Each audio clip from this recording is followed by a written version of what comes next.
सुंदर बलिष्ठ और शक्ति संपन्न बनाते हुए अपनी जो विद्या है, आप जिस चीज़ को कर रहे हैं, पढ़ रहे हैं, जिसके लिए तप करें, उसको पूरी मनोयोग से, पूरी शक्ति से उसको प्राप्त करें। और ये अभी अगले 1 महीने 1.5 महीने आपकी परीक्षाओं का समय आ गया है। जो कुछ आपने पीछे किया वो अब आकर के उसका रिजल्ट, उसका फल मिलने वाला है। और अगर अब चूक गए, अब इस चीज़ को ठीक से नहीं संवारा, तो आखिरी में क्या निकलेगा?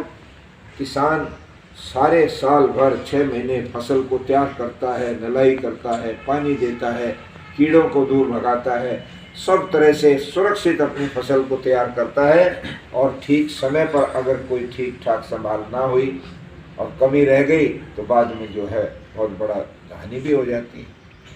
अब वो समय आया है जब आपकी परीक्षा का समय है, और उस परीक्षा में बैठने के बाद पता लगेगा कि किस बच्चे ने गुरुकुल में रह कर के अपनी पढ़ाई को, अपने सारे कार्य को कितनी तन्मयता से, कितनी श्रद्धा से, निष्ठा से किया है। आप भले कितने भी बढ़िया सेवक हैं, कितने विनम्र हैं, माता पिता की, गुरुओं की खूब आप सेवा करते हैं, बहुत अच्छे हैं, किंतु इन सारे अच्छे गुणों का निष्कर्ष क्या है? जो आपका मुख्य कार्य है पढ़ाई, अगर उसमें आप कमज़ोर रह गए तो ये सेवा, ये शुश्रूषा, ये सारी बातें गौण हो जाएंगे। कहेंगे यूं ही घूमता रहा इधर उधर, पढ़ाई की नहीं और सेवा सेवा सेवा के नाम पे होता रहा। नहीं, आपका मुख्य कार्य इस समय लक्ष्य ये है, पूरी तरह से जैसे अर्जुन का तीर जो था उसके मछली की आँख पर उसका निशाना था कि मुझे कढ़ाई में मछली जब घूम रही है उसको देख के उसकी आँख पर तीर मारना है। कितनी बड़ी कठोर परीक्षा थी, और अर्जुन उसमें पास हुआ, क्योंकि उसका ध्यान बिल्कुल उसकी आँख के ऊपर टिका हुआ था और इधर उधर था ही नहीं। आप सबका इस समय ध्यान केवल और केवल मात्र आपकी जो पढ़ाई है, आपकी जो पुस्तकें हैं, उनके ऊपर केंद्रित हो जाए। मैं जब पढ़ता था, वो तो बहुत पुरानी बात है, आज से लगभग 55 साल हो गए होंगे।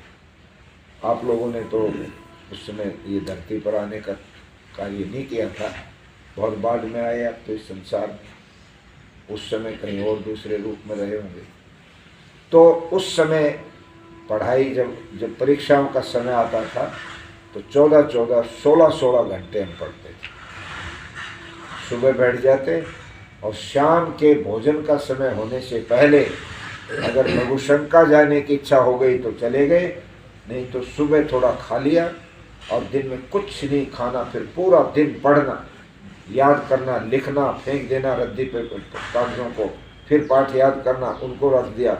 50-50, 60-60 पृष्ठ दिन भर में हम वेस्ट कर देते थे याद करने के लिए, और तब जाकर के परिणाम अच्छे आते थे। इसलिए हम इस बात का विशेष ध्यान रखें कि पढ़ाई के समय में किसी भी प्रकार की कोई भी लापरवाही, वो गुरुकुल के लिए नहीं, आपके लिए बहुत बड़ी हानि हो जाएगी।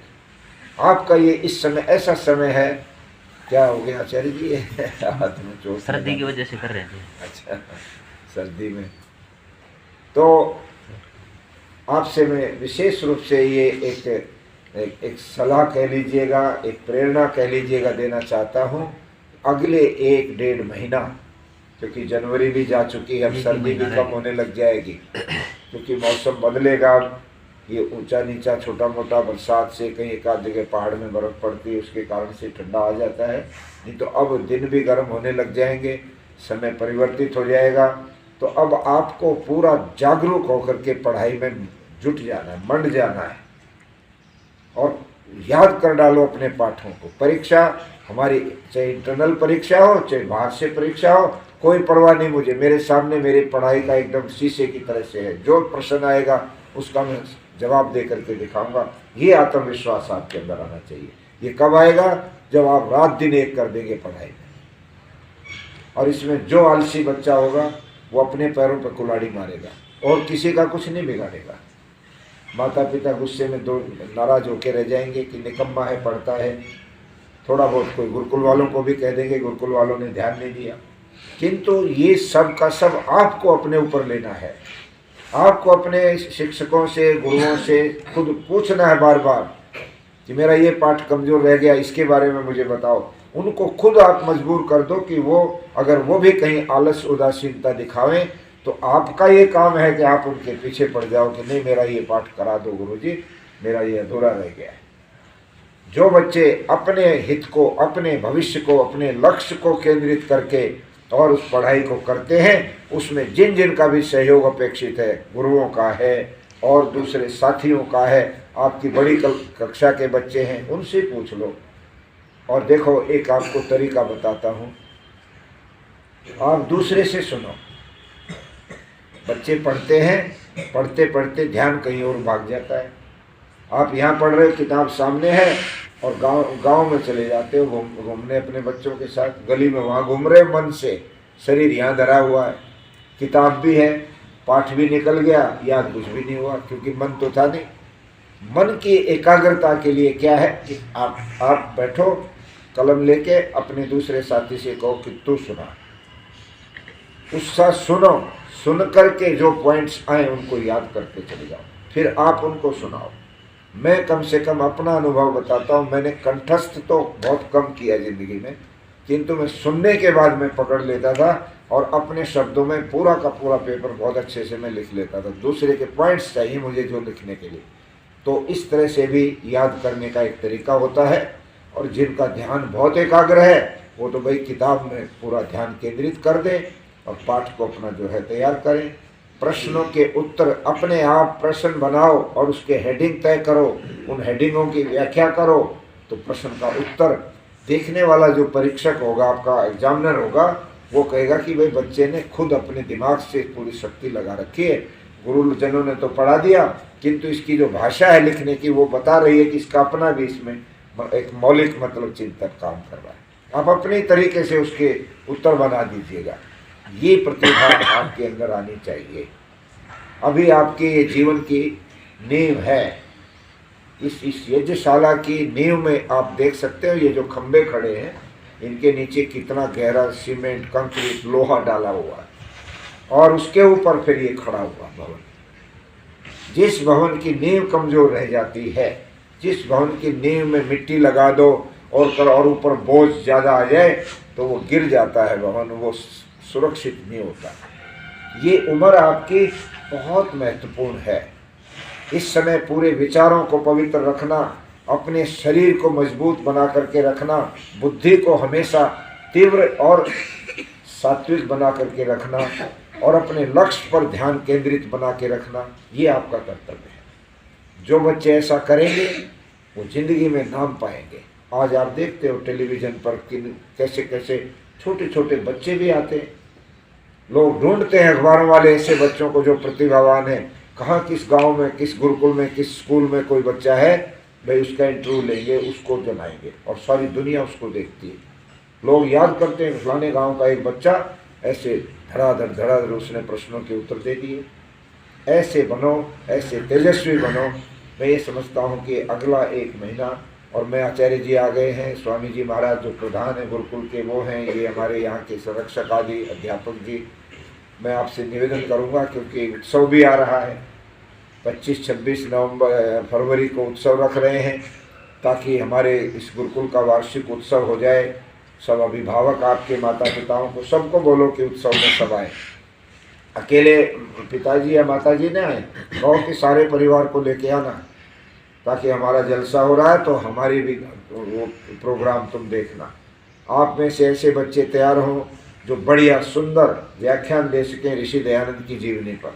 आप में से ऐसे बच्चे तैयार हों सुंदर बढ़िया 1-2 अच्छे गीत सुना सकें ऋषि दयानंद के जीवन के ऊपर, उनके कार्यों के ऊपर। आप में से ऐसे बच्चे तैयार हों जो बहुत सुंदर अच्छे मंत्र पाठ करके सुना सकें। कोई अंत्याक्षरी करने वाले तैयार हो सकें। आप अपनी प्रतिभा का परिचय दीजिए। नेताओं के भाषण सुनने से कुछ मिलता नहीं है, वो तो अपने एक स्वार्थ के लिए संस्थाओं को बुलाना पड़ता है उनको, वो सरकार की ग्रांट पैसा धेला उनसे लेना होता है। अदरवाइज वो कोई उपदेश के लिए नहीं बनाए जाते, उनका जीवन नहीं होता इस तरह का। आप अपनी प्रतिभा दिखाओगे, लोग कहेंगे भाई वाह, गुरुकुल में तो ब्रह्मचारियों का बहुत अच्छा निर्माण हो रहा है, क्या कमाल की प्रतिभा इनके अंदर है। और आपका जो दिल है वो कितना मजबूत हो जाएगा उससे। दूसरे, आपके जो भी व्यायाम के भी होंगे वो भी कुछ दिन का अभ्यास करना। किंतु उससे पहले मेरा ये मानना है कि 1 फरवरी से 15 फरवरी तक अब तक का जितना कोर्स है वो आपका पूरा होना चाहिए। और 15 फरवरी को आचार्य जी मेरा सुझाव है, आप देखें उसको कैसे व्यवहारिक रूप हो सकता है। सभी बच्चों की इंटरनल परीक्षा एक बार हम लें ताकि पता लगे कि अब ये कहाँ खड़े हुए हैं, और बच्चों की ये चिंता बढ़ जाए कि 15 दिन में परीक्षा होनी है और सारे प्रश्न पत्र भी आएंगे, उनका जवाब देना है, तो हम ये और ज़्यादा सावधान होकर पढ़ाई में मन लगाएं। इधर उधर फालतू घूमने के बदले हर समय जब भी कोई सामूहिक कार्य उसको छोड़कर पूरा समय पढ़ाई में लगे, तो मैं समझता हूँ कि हमारा जो वर्ष भर का जो पुरुषार्थ है, जो हमने किया, सब लोगों ने, हमारे गुरुजनों ने किया है, आप सब ने किया है, जो तब किया है, उसका एक रिजल्ट आएगा और हम सब का मनोबल बनेगा। अगला वर्ष जो शुरू होगा तो आपके और साथी भी आएंगे। बड़ी संख्या में लोगों के टेलीफोन आ रहे हैं। अभी ये लोग तो सोच रहे हैं कि संख्या कितनी बढ़ाएं, ज़्यादा लेकिन तो भीड़ ना ज़्यादा हो जाए, किंतु आएंगे तो अच्छे बच्चे ही आएंगे जो भी आएंगे। तो फिर अगले वर्ष से और बढ़िया द्रुत गति से अपने गुरुकुल को आगे बढ़ाना है। ये गुरुकुल धीरणवास जो 50 लगभग 51 वर्ष पहले यहाँ स्थापित हुआ, पूज्य स्वामी सर्वदानंद जी महाराज ने मिलिट्री से रिटायर होकर के एक ऐसे तपस्वी व्यक्ति की ये संस्था बनाई हुई है, जिसने अपने पूरे जीवन को इस संस्था में लगा दिया, गला दिया सारे शरीर को। यहाँ पर अपनी पेंशन 40,000 रुपये पेंशन महीने की, उनको सूबेदार के उससे रैंक से वो रिटायर होकर आए थे फौज से, और इतनी पेंशन उनको मिलती थी जो अपने बच्चों को दे सकते थे, तो घर गृहस्थी किंतु उस व्यक्ति का संकल्प देखो कि एक एक पैसा गुरुकुल में, गुरुकुल के कार्यों में और दूसरे कार्यों में लगाया। घर पे पैसा नहीं दिया उन्होंने। जब तक फौज में रहे तो घर पे दिया, जब वानप्रस्थ बन गए, गुरुकुल बना दिया, सन्यासी बन गए, तो सारा पैसा यहीं लगाया। कितना बड़ा त्याग, वीतराग जिसको कहते हैं सन्यासी, उसने इस संस्था को बनाया है। इस संस्था को आप हम लोगों को मिलके फिर से एक बार पूरे राष्ट्रीय क्षितिज पर, मैं तो ये मानता हूँ 200-250 गुरुकुल हैं देश भर में, उधर लेके दक्षिण भारत से लेके और हिमालय तक, उधर देहरादून में, हरिद्वार में, बनारस और जगह जगह लड़के लड़कियों के बहुत गुरुकुल हैं। किंतु मैंने स्वामी जी से कहा, आदित्य वेश जी से, कि पहले 10 गुरुकुल जो होते हैं देश के, उनमें धीरणवास का नाम आना चाहिए अगले 1 साल के अंदर। ऐसा यहाँ पर बच्चों का चरित्र, बच्चों की योग्यता, प्रतिभा बन जाए, ऐसी व्यवस्था बन जाए कि लोग देखने के लिए आए कि धीरणवास, चलो वहाँ देखते हैं कैसे हो रहा है। और ये होगा। आप सब लोगों का उसमें जो तप है, जो मेहनत है, जो अपनी प्रतिभा को और बढ़ाने का जो कार्य है, वो सबसे बड़ा इसमें काम करेगा। व्यवस्था करने वाले तो कमेटी के लोग करते हैं, लोगों से दान चंदा साधन जुटाते हैं, सुविधाएं जुटाते हैं जो आपके लिए आवश्यक है।